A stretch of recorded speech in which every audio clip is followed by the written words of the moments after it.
Welcome back to the Preaching Residency vlog here on Studio 219, a place for faith and pop culture. I'm Brandon Knight, and since this past October, I have been serving two different church congregations as a longer-term pulpit supply filler. Pulpit supply is something I've been doing for churches throughout Northwest Indiana for the past 10 plus years now.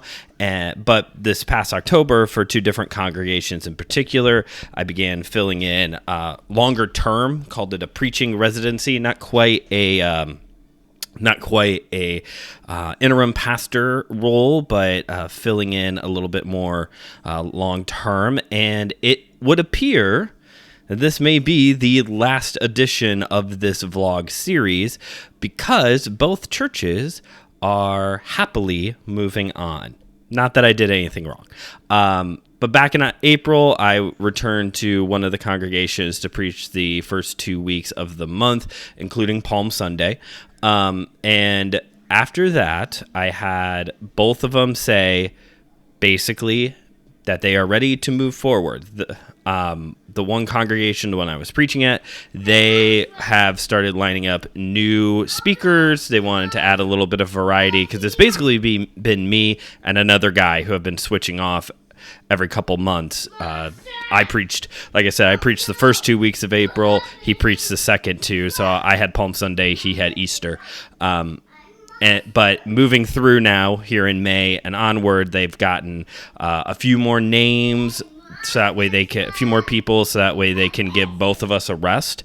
And the other congregation, they actually informed me that they are in a position where they're starting to candidate. They're starting to bring people in to fill longer terms. That way they can get a feel for their preaching style. That church is connected to a synod, so they have the opportunity to actually kind of work with someone else, another group besides themselves, in order to find a best solution for their direction of their church.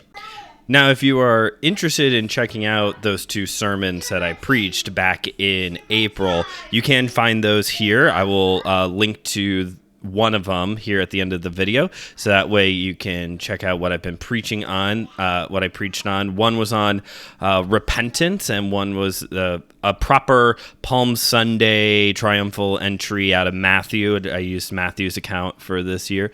The only other time I preached preached Palm Sunday was years ago now.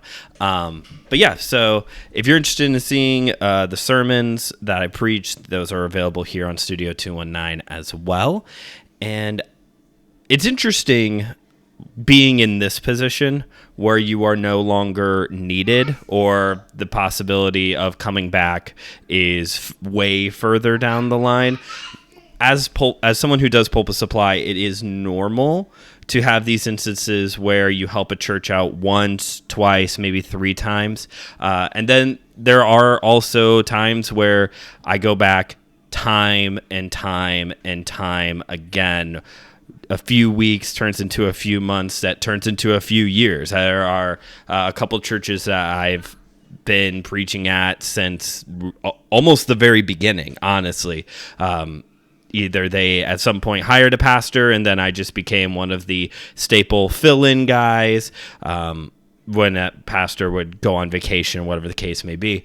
So when it's like a situation where it's a church of like once, twice, maybe 3 times, it is easier to step away. But when you have this kind of a situation of having invested a lot of time, a lot of resources, a lot of energy, a lot of spiritual focus, I guess you could say, into ministering to a specific congregation, starting to build relationships with those in the congregation. When this part happens, it's a little jarring. It's not something to take personally. For the exception of one church, I have never been dismissed. There was one church that ended on bad terms. And if you are interested in hearing about that, drop in the comments and let me know. Maybe I could do a story time edition of Residency vlog at some point. But for the most part, I have always ended on good terms with a church. But with that in mind, it is still just, when you put so much of yourself into a ministry and where there is no contract, there's no paper contract, and that's fine. There's no contract. It's all verbal. It's all handshake. It's all until we no longer are in need of help. When it finally stops, it's like, it's emotionally jarring. It is. There's been times where I have preached for a longer period of time at a church, and then they just stop. They just stop calling.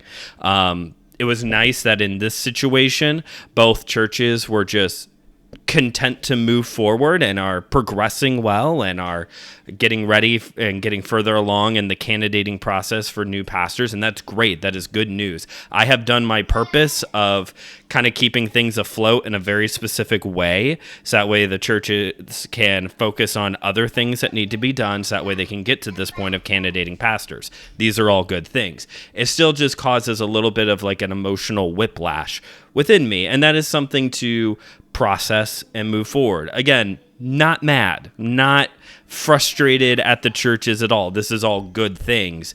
But even when good things happen, it can still cause a little bit of an emotional grief. It's a grieving process, I guess is what I'm trying to say. I'm in a bit of a grieving process right now.